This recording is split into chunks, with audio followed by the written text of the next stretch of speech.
Welcome back to the video. The very first thing we want to do is to go ahead and open up our phone settings. So I'm going to click on here to open up my settings. The next thing I'm going to do is to scroll down right here, scroll down until you get to Google. Click on Google right here. Then it's going to take you right here. Next thing you need to do is to click on all services. Then scroll down right here, scroll down until you get to search assistant and voice. Click on that. The next thing you need to do is to click on assistant. Click on Google Assistant right here.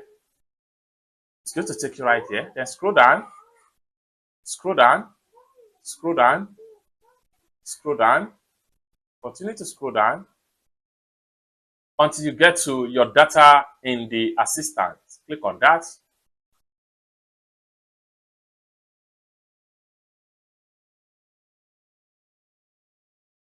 Then it's going to take you right here. Then scroll down right here.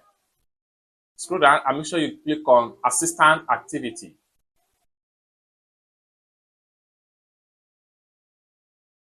And you'll be taken right here.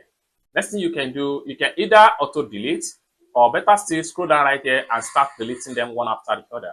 If you want to delete them one after the other, simply tap on here and it's going to delete for that particular day. And then tap on here, it's going to be delete for that particular day. Click on got it.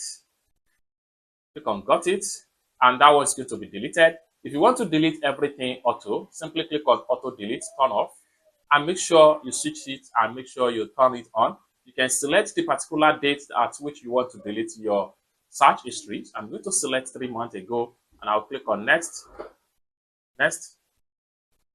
And with that, everything I've searched in the past is going to be shown right here. You can review and see if you eventually want to delete everything. So confirm your preference to auto delete activity other than 3 months. Next thing you want to do is to click on confirm right here. And it will delete everything about your past activity in your Google Assistant. Click on got it right here. It's that simple. For more tutorial, tips and tricks about how best to use your Google AI Assistant, consider to subscribe. Thank you so much for watching, and I hope to see you in my next video. Bye for now.